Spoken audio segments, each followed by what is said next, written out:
Chennai YMCA மைதானத்தில் சென்னை புத்தக காட்சி நடந்துகிட்டு இருக்கு. இந்த புத்தக காட்சி ஜனவரி 22ஆம் தேதி வரை நடக்கும். கடந்த 45 வருடமா இந்த புத்தக காட்சிகள் நடந்துகிட்டு இருந்தாலுமே இத்தனை வருடங்கள்ல இல்லாத ஒரு புதுமை இந்த புத்தக காட்சியில இடம் பிடிச்சிருக்கு. அது என்ன அப்படின்னா, இந்த புத்தக காட்சியில திருநர்களுக்கு தனியா ஒரு ஸ்டால் ஒதுக்கி இருக்காங்க. இந்த ஸ்டால்ல திருநர்கள் சம்பந்தப்பட்ட புத்தகங்கள் அண்ட் அவங்க எழுதின புத்தகங்களை அவங்களே வெளியிட்டுக்கிறாங்க. ஸோ சென்னை புத்தக காட்சியில ஏகப்பட்ட ஸ்டால்கள் இருந்தாலுமே தனித்துவமா இந்த ஒரு ஸ்டால் இருக்கிறதுனால மக்கள் இந்த ஸ்டால்ல புத்தகங்களை வாங்கிட்டு போறாங்க. ஸோ இந்த ஸ்டாலை பற்றின நிறைய இன்ஃபர்மேஷனை இந்த வீடியோவில் நம்ம தெரிஞ்சுக்கலாம் வாங்க.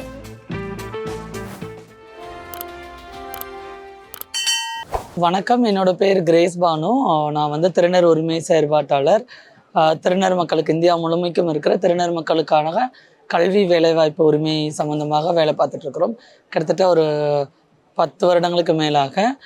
ஸோ எங்களோட இனிஷியேட்டிவ் பார்த்தீங்கன்னா குயர் பப்ளிஷிங் ஹவுஸ். இது இந்தியா முழுமைக்கும் இருக்கிற குயர் எழுத்தாளர்களுடைய புத்தகங்கள் எல்லாத்தையும் நாங்கள் இங்கே கொண்டு வரணும் அப்படிங்கிற ஒரு நோக்கத்தோடு இது பண்ணோம். அண்ட் இங்கே தமிழ்நாட்டில் மட்டும் பார்த்திங்கன்னா கிட்டத்தட்ட 20 எழுத்தாளர்கள் இருக்கிறாங்க. அந்த எழுத்தாளர்களே சரியான ஒரு ரெகக்னைசேஷன் கிடைக்குதா அப்படின்னு பார்த்திங்கன்னா நிச்சயமாக இல்லை. ஸோ நம்மளுக்கான ஒரு தளத்தை, நம்மளுக்கான ஒரு இடத்தை நாம தான் உருவாக்கிக்கிறணும் அப்படிங்கிற ஒரு நோக்கத்தால் உருவாக்கப்பட்டது தான் இந்த குயர் பப்ளிஷிங் ஹவுஸ். இப்போ சென்னை 46வது புக் ஃபேர் நடக்குது. ஸோ கிட்டத்தட்ட இந்த ஒரு இடத்துக்கு நாங்கள் வர்றதுக்கு 45 வருஷம் காத்துட்ருக்க வேண்டிய ஒரு சூழல் வருது. ஏன்னா பெரும்பாலும் எங்களுடைய எழுத்துக்களை ஒவ்வொரு முறையும் ஆண் பெண்கிட்ட தான் கொண்டு போய் கொடுத்து அவங்க பப்ளிஷ் பண்ணணும், அவங்க இது பண்ணணும், நான் அவங்க சொல்கிற கண்டிஷன்ஸ் எல்லாத்தையும் நம்ம ஒபே பண்ணணும் அப்படிங்கிற ஒரு சூழல் தான் இருந்தது. ஸோ இப்போ எங்களுக்கான ஒரு பதிப்பகம், எங்களுக்காக எழுத்துக்களை நாங்களே பண்ணிக்கிறோம் அப்படிங்கிற ஒரு விஷயத்த கொண்டு வந்திருக்கிறோம். அண்ட் அதான் திரும்ப அந்த ரெகக்னைசேஷன் தான். எவ்வளோதான் நம்ம பண்ணாலும் அந்த அங்கீகாரம் அப்படிங்கிறது கிடைக்கணும் இல்லையா? ஸோ அதனால் எங்கள் எழுத்தாளர்களை நாங்கள் அங்கீகரிக்கிற விதமாக தான் நாங்கள் இந்த பேனர் வச்சுருக்கிறோம்.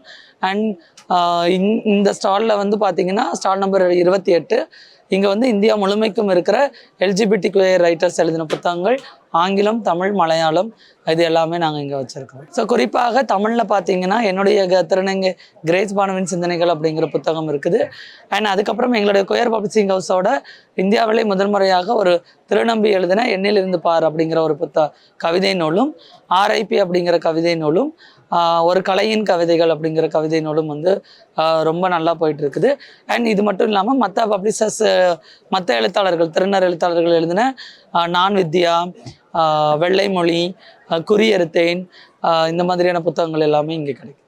பப்ளிக் ரெஸ்பான்ஸ் பயங்கரமாக இருக்குது. நாங்கள் எதிர்பார்த்ததை விட ரொம்ப அதிகமாக தான் இருக்குது. திருநர் மக்கள் ஸ்ட்ரகிள் அப்படிங்கிறது அவ்வளோ ஈஸி கிடையாது இல்லையா? ஒவ்வொரு ஸ்டெப்பும் நாங்கள் ஸ்ட்ரகிள் பண்ணி தான் வர வேண்டியது இருக்குது.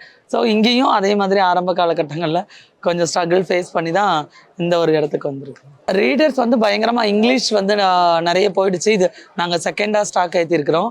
அண்ட் தமிழும் எங்களுடைய பதிப்பகத்தில் இருந்து கிட்டத்தட்ட 1500 புத்தகங்களுக்கு மேலே சேல் ஆகிடுச்சு.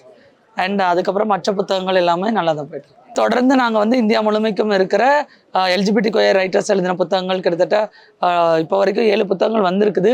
அது அடுத்து பப்ளிஷ் பண்ண போகிறோம். அண்ட் ஆங்கிலத்திலேருந்து தமிழ்லையும் மொழிபெயர்க்கிற ஐடியாவில் இருக்கிறோம். தமிழில் இருந்து ஆங்கிலத்திலையும் மொழிபெயர்க்கிற இதில் இருக்குது. திருநர் மக்கள் எல்லா தளத்துலையும் பயணிச்சுட்டு இருக்கிறோம். இந்த அறிவு தளத்துலையும் நாங்கள் பயணிக்கிறதுக்கு ரொம்ப பெருமையாக எடுக்கிறோம். ஏன்னா அறிவு சார்ந்த சில விஷயங்களை நம்ம பரப்புரை பண்ணணும் இல்லையா? ஸோ அதுக்காக முன்னெடுத்துட்டு இருக்கோம். மோஸ்ட் ஆஃப் த பீப்புள் எல்லாருமே என்கரேஜ் தான் பண்ணுறாங்க. நல்லா பண்ணுங்கள், இன்னும் நிறைய கொண்டு வாங்க அப்படின்னு சொல்லிட்டு. ஸோ நம்மளால் முடிஞ்ச அளவுக்கு நிறைய கலெக்ஷன்ஸ் இங்கே கிட்டத்தட்ட ஒரு 50 எழுத்தாளர்களுடைய புத்தகங்கள் கொண்டு வந்திருக்கிறோம். எல்லாருமே LGBTQ ரைட்டர்ஸ். இப்போ நேற்றுக்கு முந்தின நாள் கூட சைலேந்திர பாபு DGP அவங்க வந்தாங்க. அண்ட் நிறையா இயக்குனர் பாரஞ்சித் தோழர் அவங்க, அப்புறம் மிஸ்கின், இந்த மாதிரி நிறைய செலிப்ரிட்டிஸ் எல்லாருமே வராங்க. அதில் அவங்களாம் பயங்கரமாக என்கரேஜ் தான் பண்ணுறாங்க. ஸோ தொடர்ந்து இன்னும் நிறைய எடுத்து கொண்டு வாங்க அப்படின்னு சொல்லிட்டு. ஸோ அடுத்த வருஷம் புக் ஃபேரில் இன்னும் நிறைய கலெக்ஷன்ஸோடு வரணும் அப்படிங்கிற ஒரு ரெஸ்பான்சிபிலிட்டி இருக்குது. ஏன்னா இன்னும் யங்ஸ்டர்ஸ், இளம் எழுத்தாளர்களுக்கு நாங்கள் இருக்கோம், கவலைப்படாதீங்க, இன்னும் நல்லா எழுதுங்க அப்படிங்கிற ஒரு ஹோப் கொடுத்துட்ருக்குறோம். வணக்கம் எல்லாருக்கும். வாவ் தமிழா சேனலுக்கு லைக் பண்ணுங்க, ஷேர் பண்ணுங்க, சப்ஸ்கிரைப் பண்ணுங்க. முக்கியமா பக்கத்துல இருக்கிறதுல டிங் டிங் டிங் டிங் டிங் அந்த நோட்டிபிகேஷன் பண்ணி அதை டாயிங்னு அடிச்சிருங்க. அப்பதான் அவங்க போடுற ஒரு வீடியோ உங்களுக்கு அப்லோட் ஆகும். நன்றி, வணக்கம், நமஸ்காரம்.